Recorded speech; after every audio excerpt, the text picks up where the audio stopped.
Ministério da Agricultura comunicou ontem que o Brasil envia à China uma relação de 20 frigoríficos aptos para exportar proteína animal àquele país e que agora aguardam sinal verde para o comércio.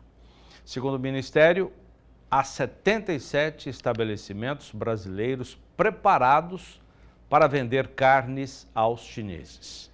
O ministro Carlos Fávaro informou que a definição dos estabelecimentos foi feita em agosto, após conversar com associações do setor frigorífico e com respeito à ordem cronológica das empresas aptas a exportar, que apresentaram pedidos para vender aos chineses. Muito boa tarde, João Pedro Cuti Dias. O ministro fala em 77 estabelecimentos. Na minha avaliação, deve ter muito mais de 77, não tem, não? Não, isso que estão se preparando para serem habilitados, estão pleiteando a habilitação. Pois é, mas o Brasil tem mais plantas com certeza. Do que as 77. O problema todo é o seguinte, aí também é para as três carnes, né, para suínos, aves e bovinos. Essa questão cronológica, eu acho que teria que ter uma questão política também envolvida isso aí. Tem estados que têm um rebanho muito grande, por exemplo, Rondônia. Ele não tinha nenhum habilitado. No momento que habilitou um frigorífico lá, já começou a melhorar o preço médio. Nós mostramos essa semana a diferença de Rondônia em relação a São Paulo, que antes era um absurdo, mais de 15%, 20%, reduziu bastante.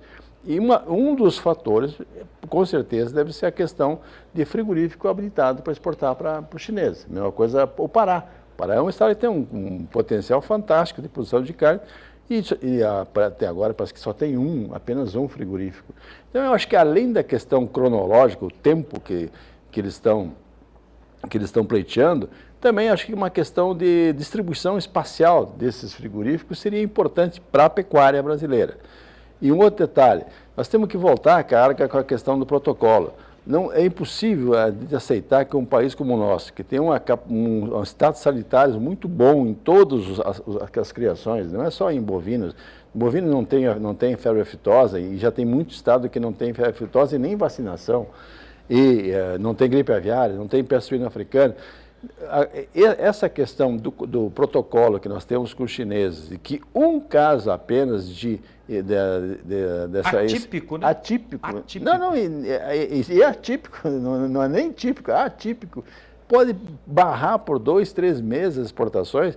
Como nós temos um volume muito grande que é exportado para os chineses, a hora que cai um caso, com aquele touro lá, um boi de 7, 8 anos lá no Pará, ele morreu, mas não contaminou ninguém, não transmitiu, estava lá, morreu. Era essa doença, encefalopatia, porém, era um caso atípico.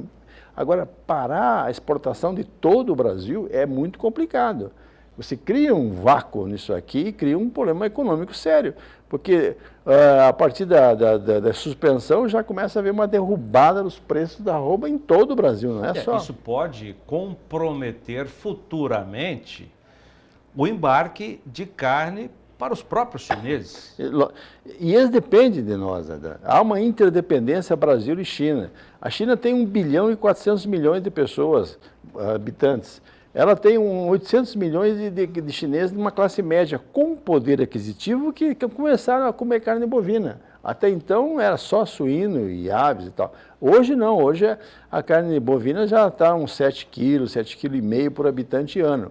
Cada 1 quilo a mais que eles comerem é 1 milhão e 400 mil toneladas de carne, é muita coisa. Eles conseguiram aumentar a produção de suínos, de aves e tal, porque é fácil, você concentra, faz as instalações, e concentra ali e consegue botar 30, 40 mil suínos e milhares de frangos, basta ter praticamente milho e farelo de soja. Soja eles importam do Brasil, milho estão começando a importar também do Brasil, uma parte, tem a produção dele. Agora, para bovinos, você precisa da cria. E o espaço físico, as áreas físicas são pequenas na China, não tem disponibilidade para aumentar de forma expressiva a criação. Então o Brasil passa a ser o grande player, já é o principal fornecedor e cada vez mais nós temos espaço para crescer. Mais frigoríficos habilitados? Ótimo. o que nós precisaríamos ter essas duas coisas, essa revisão do protocolo, ou seja, deu um problema, isola, bota um raio de segurança de 200 quilômetros, sei lá quantos quilômetros, e isola. Vai lá, vamos fazer a verificação, é um caso atípico, não contaminou nada, tira o isolamento e volta a exportar aquela região. Agora, acontecer um caso no Pará e atrapalhar a exportação de Mato Grosso do Sul, a diferença são 2.000 quilômetros, 2.000 e tantos quilômetros, que não tem lógica, não tem muita lógica nisso. E a segunda questão é um esforço do governo, e aí é uma questão política, também, além da questão cronológica, ou seja, do tempo que esses frigoríficos estão, houver uma variável nova, ou seja, tem estados que têm um grande volume de produção e tem poucos frigoríficos ou não tem frigoríficos habilitados, vamos fazer isso aí, vamos habilitar, vamos ter um percentual, olha, 20% é para atender esses estados novos. Isso interessa à pecuária brasileira, isso interessa ao Brasil, interessa aos chineses também.